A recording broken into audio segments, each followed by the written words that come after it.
Tagal na hindi nakikita to eh. Uy, bago nga pala sa GS itong Chigi AI05 for BMW. Plug and play lang. Sa pasyo ko yan? Pasyo. Sa Thai or sa Aracha ko? Kabagulo. Makapunta, alis ka naman. Lagi ang maalis. Hindi naman nagka-camping eh. Camping yan. Saka na yung camping. I'm gonna miss you. Speaking of camping, bakit nga ba gulo? Agad dito pa naman. Speaking of camping, oy babe, wala akong gloves.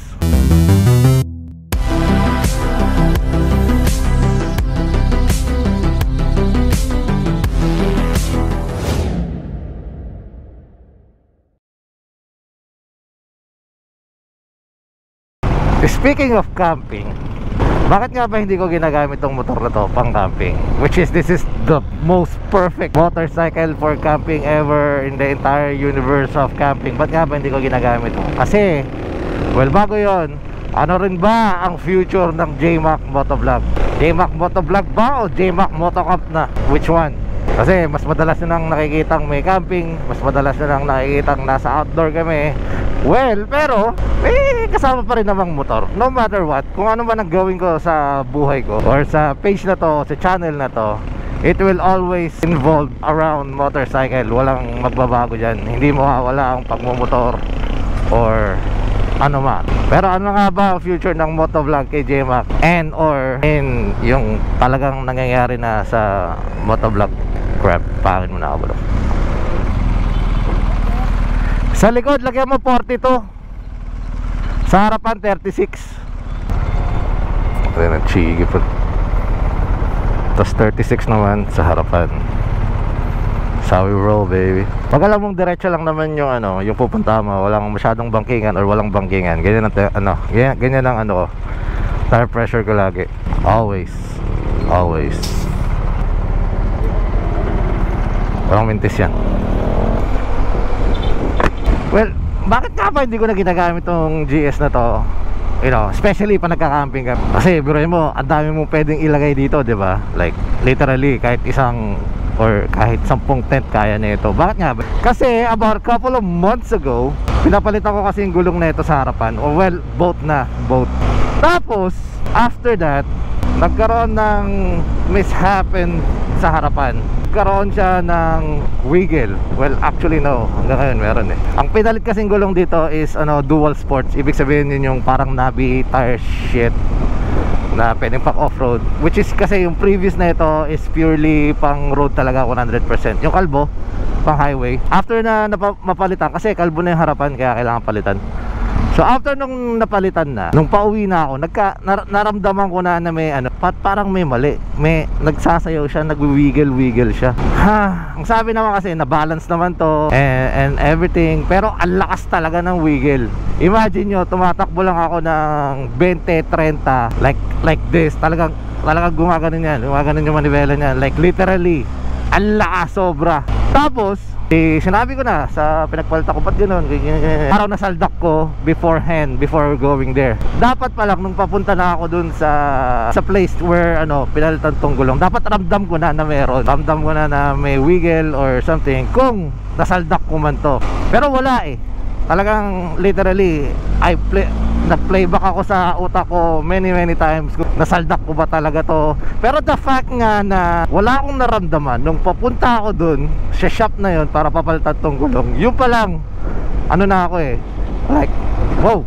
I'm not pointing any fingers kasi ang nabasa ko parang sakit yata ng GS to. Yung mga rayos niya talagang nadi-disalign or some shit like that. Eh luckily, yung shop na yun nakahanap naman ng magkatono ng rayos. So in short, pinagawa naman nila. Akala ko okay na, smooth na ulit. Hindi nag-ilo-ilo kami. So atakbo kami ganyan. Meron pa rin up until now. Kaya sobrang dalang nyo nang makita tong GS na to sa akin kasi nawalan ako ng gana sa kanya. It's hard to say na ganon ang naramdaman ko sa GS na to kasi alam naman ng lahat na ito talaga ang pinaka-paborito kong motor sa lahat ng mga motor ko. Ito na yung end bike ko. Baga, kung wala sila Stog, ito siguro asawa ko ngayon eh. In some sense, mas mahal ko to kaysa kay Stog. Hindi, joke lang. Up until now, hanggang ngayon, may nararamdaman akong sayaw-sayaw nung harapan. Well, this time, pag mabilis ka na, like right now, ano ba takbo ko? Mga 50? Yung ano. Yan, meron. So, ewan ko kung dahil sa gulong ba to, dahil dual sport siya, or I don't know. So, kung napanood niyo yung episode ko na may gumawa ng Ducati, pupunta ako sa shop nila ngayon para ipa-check kung ano but I still love this bike. Ayun, Moto Navi. Ayun, dito wala. Commonwealth nga. Ay, eto, kausap ko si Will. Ay, sakto pala. So, hindi ko alam kung ano problema na ito. Ay, morning. So, dito tayo ngayon sa Moto Navi. Ipapacheck ko. Sana, hindi siya ganun ka serious stuff. But, you know, whatever. Like I said, sila yung gumawa ng Ducati noon. Like, instant, alam na nila kung ano. So, ngayon, hindi ko pa naman ipapagawa. Ipapacheck ko pala kung ano ang nararapat gawin. Ayun yung gulong ko, tingnan mo, dual sport. Kaya if ever malaman nila, papalitan ko na yung gulong na yan.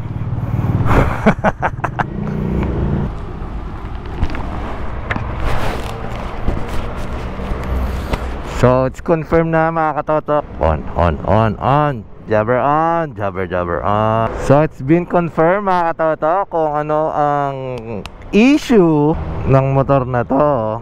Well, nung una, talagang may siguro na-disalign nga talaga yung rayos na ito nung una. Pero, nung pinagawa pala nung una, so okay pala siya. Okay yung okay yung pagkakagawa ng rayos. Ngayon, nung chinek dito sa Moto Navi, chigi.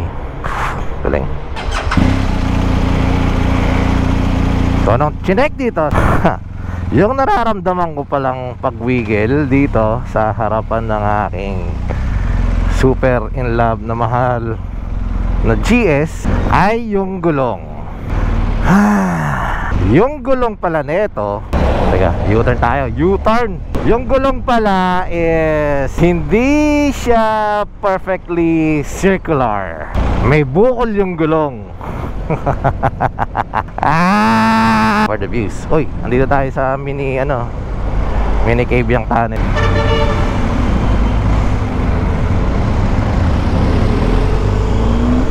So, malamang sa malamang expire yung gulong. I don't know, correct me if I'm wrong. Hindi naman ako expert sa mga gulong-gulong na ganyan. Pinaikot kanina, kaya pala nagsasayaw siya ng ganito in such low speed. Pero nawawala naman siya on high speed.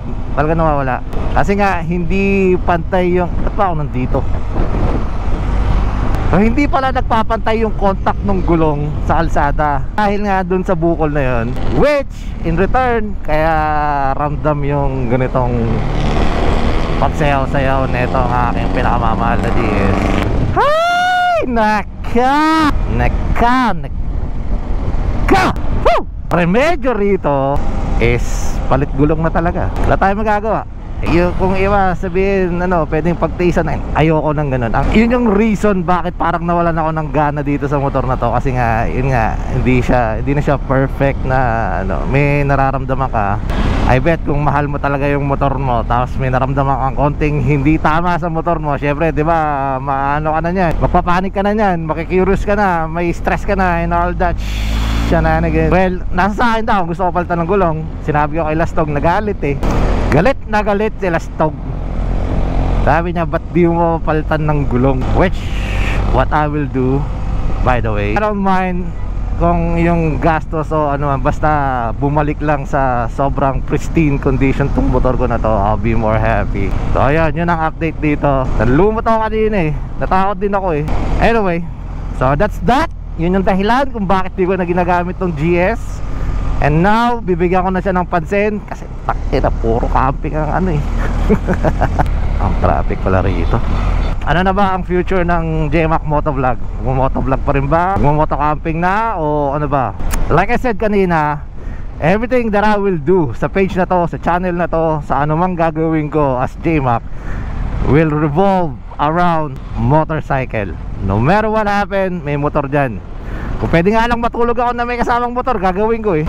I love riding, I love motovlogging. It's a rare situation that you can find someone na kayang sabihin yon after all the years they've been doing it. Until all these years, ayun, itong bus, ayun talaga yan.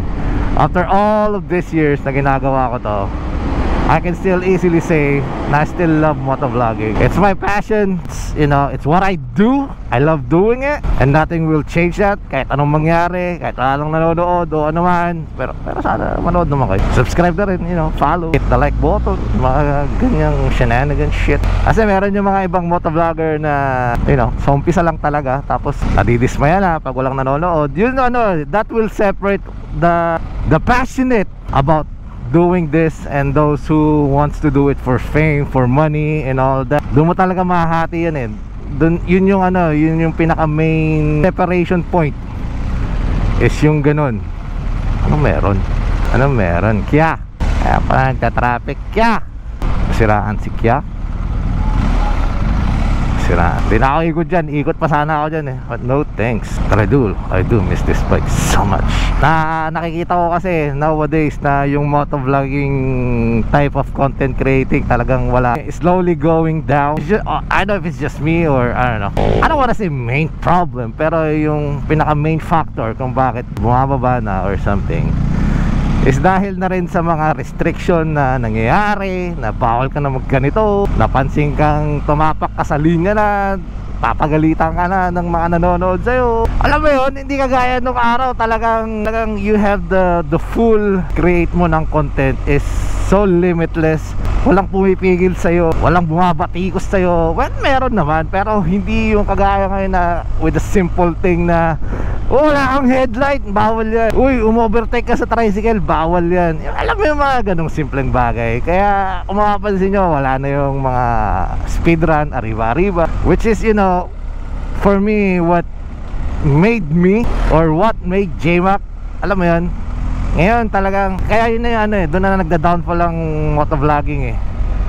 Which is sad, really sad. Kasi I thought Philippines will be one of the didismaya kasi walang nanonood, wala silang kita, hindi sila sumisikat. You've heard of me talked about this for the many times before. Up until now, I'm here still talking to you guys about it. It's a never-ending thing until, you know, the day na I decided to quit. Not yet, actually, not yet. Police yun eh, okay lang. I love riding, I love motovlogging. I'm gonna keep emphasizing it. I love everything about it. I love entertaining you guys in some sense. Hopefully you guys can support me and Lastog with the new ventures that we're doing now with moto camping. Kasi hindi madali yun. Yun yung sa lahat ng mga content na ginawa ko. Walang sinabi yung Boss Ironman na yan. Walang sinabi yung mga loop like, you know, like 500 kilometer ride na yan. Madadali lang yung mga yun. Itong moto camping na to talagang trabaho.